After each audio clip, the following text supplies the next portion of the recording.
Sudah pernah saya jelaskan. Rasulullah SAW adalah guru kita. Sepakati dulu poin ini. Tidak ada guru bagi umat Islam siapapun yang syahadat kecuali Nabi Muhammad SAW. Ini disepakati dulu.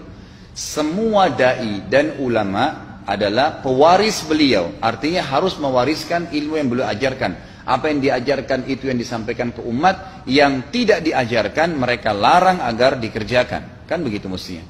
Ini kaidahnya dulu. Masalah kasus ada orang imam pimpin doa setelah sholat. Jangan dibahas doanya. Doa adalah ibadah. Tapi begini, sebelum anda kerjakan satu ibadah, tanya.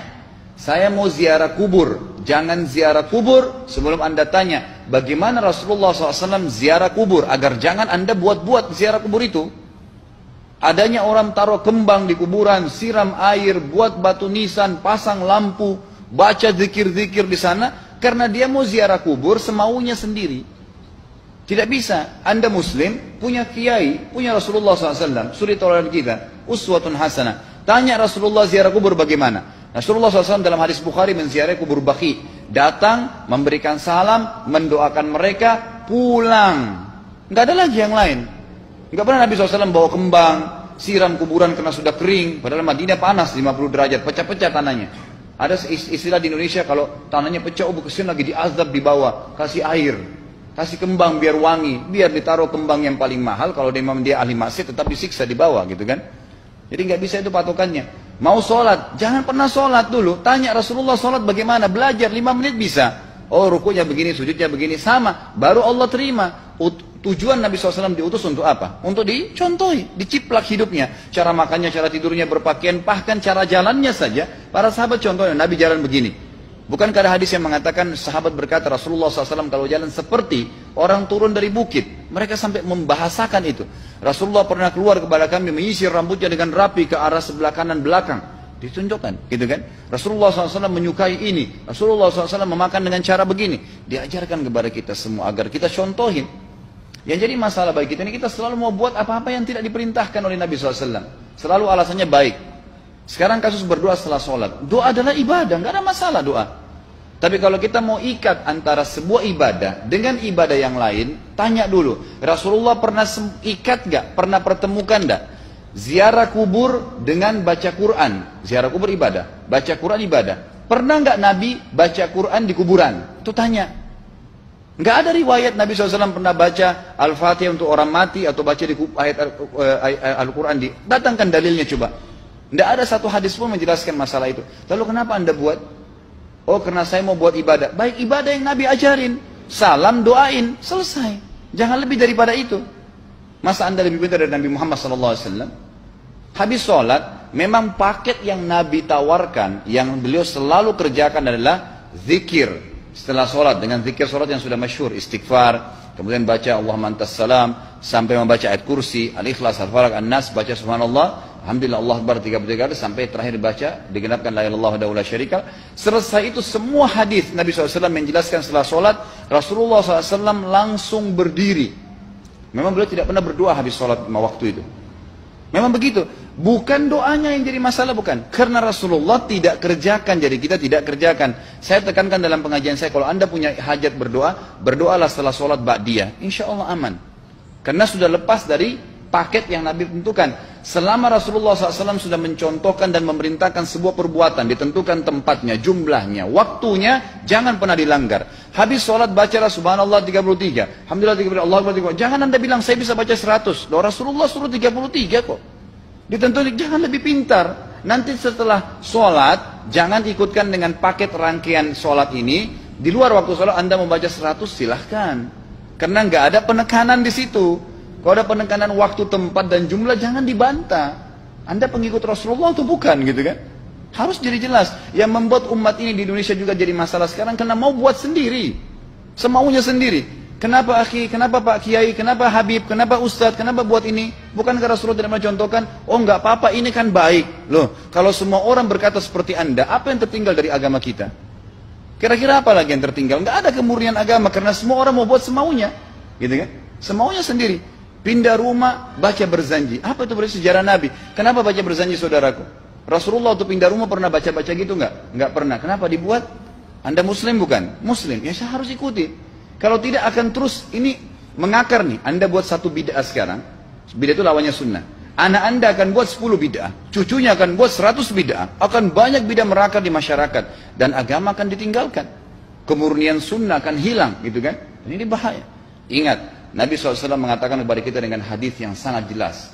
Hadis sahih riwayat Imam Ahmad bunyinya begini: semoga Allah merahmati umatku yang menukil dariku seperti apa yang aku ajarkan atau sebutkan. Sampai ulama hadis mengatakan Nabi ucapin habis sholat astagfirullah, maka sahabat tidak ada berani yang menambah azim. Nggak ada sahabat yang bilang astagfirullah azim habis sholat, nggak ada. Astagfirullah saja karena Nabi ucapin itu. Mereka mengakui tidak lebih pintar daripada Nabi SAW. Kenapa kita harus tambah astagfirullahaladzim, wali walidayya, wali muslimin, panjang? Dari mana ini semua? Ditambah-tambah, diembel-embelin, kenapa? Akhirnya keluar dari ajaran Nabi Muhammad SAW. Ini masalah gitu kan? Kenapa harus dilakukan? Peringatan maulid Nabi sudah sering saya ingatkan. Anda tanya semua yang buat maulid, kapan maulid itu sejarahnya ada? Semua buku sejarah menjelaskan tahun 230 Hijriah. Nabi meninggal tahun berapa? 11 Hijriah. Gitu kan? 11 Hijriah. Lalu kenapa harus ada dilakukan? Dan dari mana sejarahnya? Yang membuat pertama adalah orang-orang Syiah. Sejarahnya jelas dari Fatimiyah. Semua buku sejarah sepakat mengatakan bahwasanya maulid munculnya di zaman Fatimiyah. Dinasti Fatimiyah, orang-orang Syiah di Mesir, gitu kan? Dan mereka punya 6 macam maulid yang sampai hari ini masih dikerjakan di Iran. Ada maulid Nabi SAW, Hasan, Husain, Ali, Fatimah, dan raja mereka. Sampai hari ini masih ada. Kenapa orang-orang waktu baca maulid, baca salawat sambil berdiri pegang tangannya taruh di dada? Karena keyakinan orang Syiah, ruhnya Nabi SAW sedang lewat. Anda tahu nggak itu? Banyak orang kita buat tidak tahu. Yang penting bahasa Arab ikut saja, gitu kan? Tidak bisa. Nabi SAW tidak pernah rayakan. Pernah ada yang bilang sama saya, Ustaz, kan Nabi SAW pernah bilang, waktu ditanya tentang puasa Senin, beliau mengatakan hari itulah aku dilahirkan. Terus kenapa? Berarti boleh merayakan ulang tahun hari Senin, gitu kan? Tidak. Nabi SAW cuma menginformasikan bahwasanya beliau lahir di hari Senin. Dan beliau tidak pernah ngumpulin sahabat untuk baca bersama-sama, merayakan hari raya. Beliau tidak pernah. Kalau itu benar, Nabi nggak bakal tinggalkan kok. Ibnu Katsir rahimahullah, garis bawahi poin ini. Ibnu Katsir rahimahullah, dalam tafsir beliau, tafsir Quran Azim. Dan subhanallah Ibnu Katsir ini, kata ulama, hampir semua kalangan golongan itu banyak memakai banyak memakai buku beliau. Walaupun berbeda dari sisi pemahaman yang lain, tapi tafsirnya kebanyakan kembali ke tafsir beliau. Beliau mengatakan tafsir surah Al-Maidah ayat 3 yang bunyinya a'udzubillahi minasyaitonir rajim, al-yawma akmaltu lakum dinakum. Hari ini saya sempurnakan agama kalian, kata Allah. Ya. Wa atmamtu alaikum nikmati. Saya sempurnakan nikmatku pada kalian. Artinya tidak butuh yang lain. Wa raditu lakumul Islam madina. Saya ridha Islam sebagai agama kalian. Kata beliau, ayat ini turun menandakan dan memastikan bahwasanya Nabi Muhammad SAW tidak meninggal dunia kecuali sudah mengajarkan semuanya. Yang hitam, yang putih, yang gelap, yang terang, yang susah, yang muda, ya, semua dijelaskan. Siapa, kata beliau, yang menganggap masih ada sesuatu yang harus ditambahkan setelah Nabi SAW meninggal dan turun ayat ini, maka dia adalah ahli bid'ah. Dia orang yang membuat-buat agama. Nabi sudah ajarkan semua, selesai. Jangan ditambah, jangan dikurangin. Kita tidak lebih pintar dari Nabi SAW. Nabi nggak pernah rayakan hari lahirnya, jangan dirayain, selesai. Emang kenapa kalau kita nggak rayain? Kenapa? Tangan kita terputus? Enggak. Masih banyak ibadah yang disunnahkan gitu. Sama dengan kasus Isra dan Mi'raj. Kejadian besar dalam Islam. Tapi Anda boleh kembali kepada semua buku sirah. Saya tantang semua buku sirah Anda kembali. Insya Allah yang berpegang pada Al-Quran dan Sunnah, memang ada dasar wahyunya, maka semua akan menjelaskan. Nabi SAW setelah pulang dari Isra dan Mi'raj tidak pernah mengumpulkan sahabat-sahabat untuk merayakannya setiap tahun. Tidak pernah. Boleh dipelajari iya, setiap hari. Tapi ditentukan tanggalnya lalu dibuat acara. Tidak pernah Nabi SAW buat itu. Lalu kenapa Anda buat? Kalau Anda mau tetap buat, ya silahkan. Itu hak terserah Anda. Tapi saya ngajak kepada Anda kembali kepada kemurnian ajaran Nabi SAW. Kita tidak akan pernah kembali. Kata Syekh Utsaimin rahimahullah, umat Islam ini akan kembali kepada kejayaan mereka kalau mereka betul-betul kembali kepada ajaran Rasul mereka Muhammad SAW. Murnikan ajaran Nabi yang jalankan seperti yang beliau ajarkan, selesai, akan aman. Pasti akan kembali kejayaannya. Kita nggak bisa saling menghardik, saling menyalahkan yayasan ini, organisasi ini, kelompok ini, karena masing-masing mau beristidlal sendiri, mau menjalankan sendiri hukum-hukum agama ini, bukan mengikuti sunnah Nabi SAW. Jemaah haji kita, jemaah umrah, datang ke Mekah, tur dalam kota Mekah, naik ke gunung untuk lihat Gua Hira. Kenapa naik ke Gua Hira? Oh, Rasulullah pernah di sini. Baik, saya jelaskan.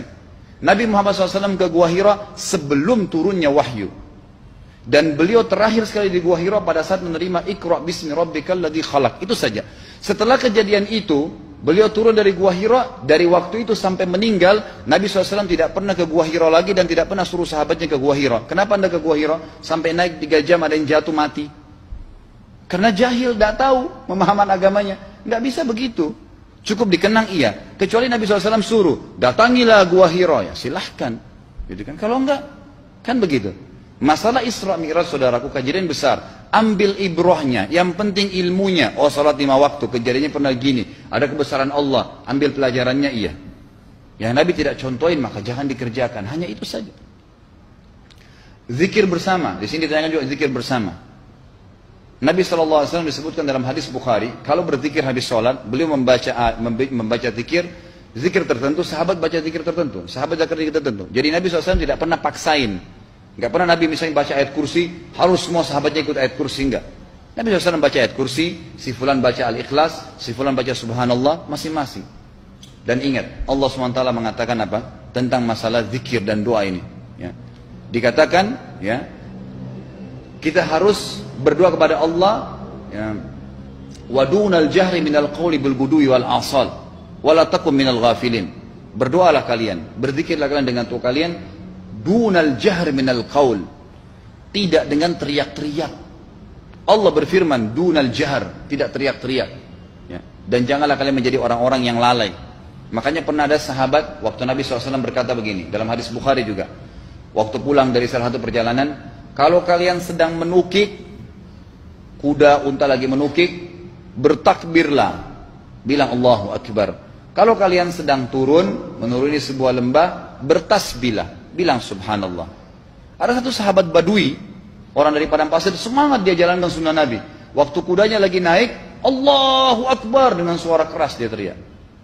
Jalankan sunnah kan? Tapi teriak ya. Apa yang terjadi? Nabi SAW panggil, ditepuk pundaknya, Nabi mengatakan, pelankan suaramu. Zat yang sedang kau panggil tidak tuli. Allahu Akbar. Cukup. Ada apa? Kecuali di medan perang lain nakutin musuh. Gitu kan? Untuk apa takutin kuda sendiri? Nggak perlu. Gitu kan? Jadi mengikuti sunnah Nabi dengan ilmu yang benar itu akan membawakan ketenangan hidup. Yang buat kacau kita ini jadi kacau karena mau membumbu-bumbui macam-macam ditambah-tambah.